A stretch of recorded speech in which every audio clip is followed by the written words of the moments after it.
Yeah, the GOAT. Logo threes are back, y'all.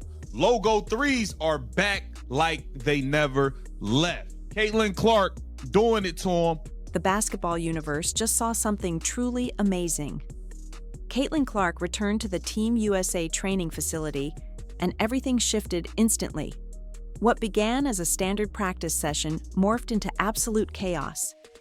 Everyone understood Clark was rebounding from a tough injury spell. Yet nobody was prepared for the intensity that was soon to follow. One icon showed she still rules the court, while another athlete simply couldn't handle the pressure and left. What is your take on Reese quitting Team USA like that? Share your views in the comments.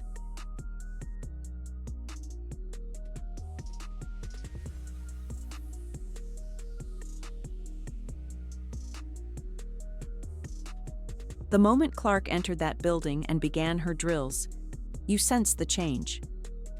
Observers had been whispering during her absence, doubting if she still possessed that flair after being sidelined for such a long time.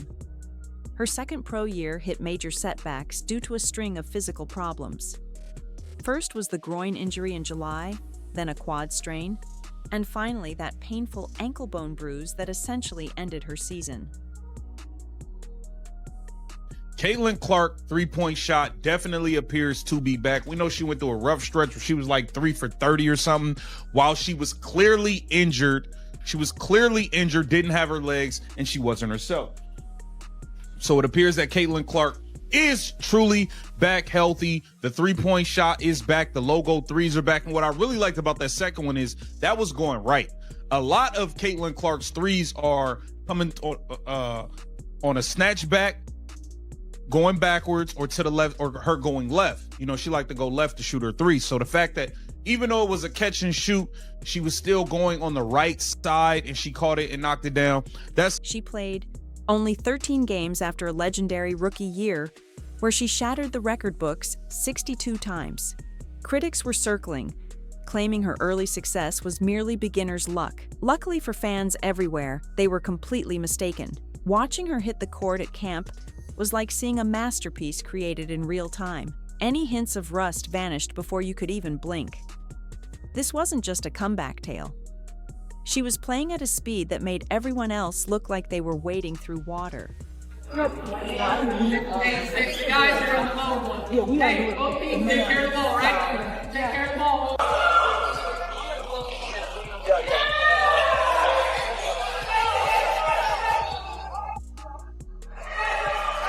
Those initial shots weren't standard warm-up reps either. These were those incredible deep strikes from the logo that seemed to ignore physics. Sue Bird stood on the sidelines with a knowing look, the kind you only see from someone who recognizes pure greatness. Bird has seen the best to ever play, and watching Clark dominate that floor like she'd never left clearly reminded her of what elite DNA looks like. While Clark was seizing her spot, Angel Reese was starting to buckle under the stress. Everyone knows these two have vastly different ways of playing, but at the Team USA level, you're...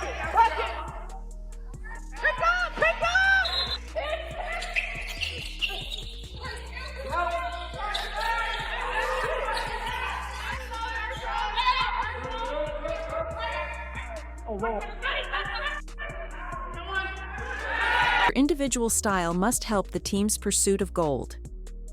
Coach Kara Lawson built her system around one core idea. It's incredibly fast.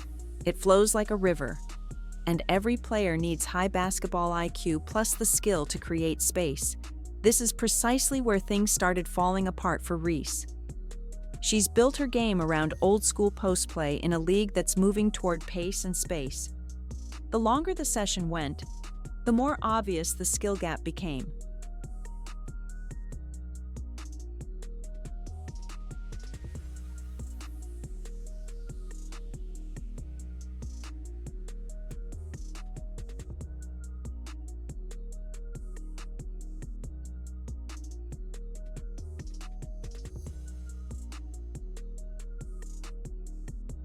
Clark was finding Aaliyah Boston with perfect passes, and Jackie Young looked like she had 360-degree vision.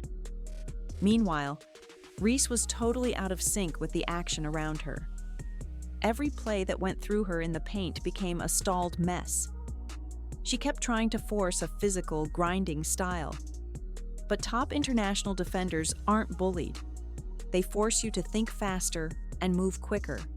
To be honest, Reese looked like she was playing a different sport compared to the chess match Clark was running at full speed.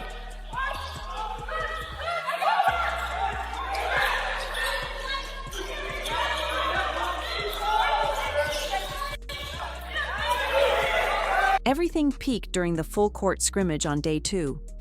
Clark was leading the break like a general, finding teammates in ideal spots and making elite defenders look lost. Reese's frustration was visible in her face and posture. When the ball didn't come to her, she'd openly pout. Every missed bucket or block had her staring at the coaches like they were out to get her. It was a complete loss of composure that had veteran players trading worried glances. Here's why this entire scenario is so baffling. Reese has built her whole persona around being the leader of women's basketball, but the moment she had to take a back seat, she totally collapsed. In Team USA's world, nobody gets special treatment unless their play on the floor earns it. Clark's play was demanding that attention. She was hitting tough threes from 30 feet out and then sprinting back on defense to force turnovers. Reese was laboring up and down the court, rolling her eyes at teammates and giving up on sequences. The breaking point came when Clark stepped back from way downtown and drained a shot that sent the gym into a frenzy. Everyone was cheering except Reese. Instead of backing her teammates' great play, Reese walked to the bench, snatched her bag, and started yelling at the coaching staff.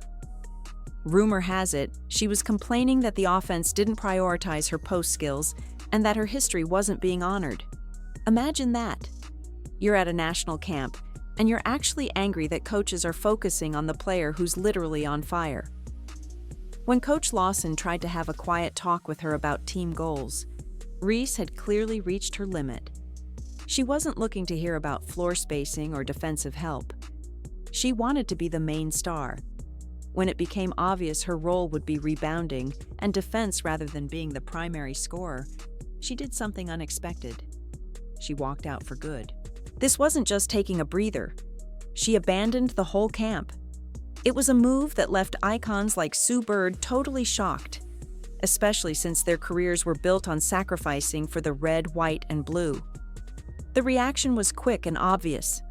The staff didn't follow her or try to beg her to stay. They just pivoted their focus to the players who actually wanted to be there. Players like Clark and Boston who were putting in the work. The real story, anyway, was seeing the chemistry between Clark and Aaliyah Boston grow. They moved in tandem like they'd played together for years. Their pick-and-roll game was basically impossible to stop. Boston could anticipate Clark's moves before they happened, letting her dive to the hoop for easy points while defenders were still processing the screen. This is the future of Team USA. It's built on trust, timing, and no ego clashes. When Boston scores, Clark is the first to celebrate. When Clark hits logo threes, Boston is already crashing for the board. They don't care about personal stats or social media views. They only care about winning. Reese, meanwhile, seemed more focused on her own brand than team victory. The irony is that in her quest to be seen as an elite star, she proved exactly why she's not ready for this level. The situation would be comical if it weren't so predictable. Reese has spent years crafting this tough competitor vibe, but she folded the moment a teammate outclassed her in practice. Clark, who has faced more heat and focus than anyone in the sport, just kept her eyes on the prize. She didn't need to talk trash. Her fitness and talent did the talking. By the end of that run, the gap between them wasn't just points. It was a total difference in basketball maturity.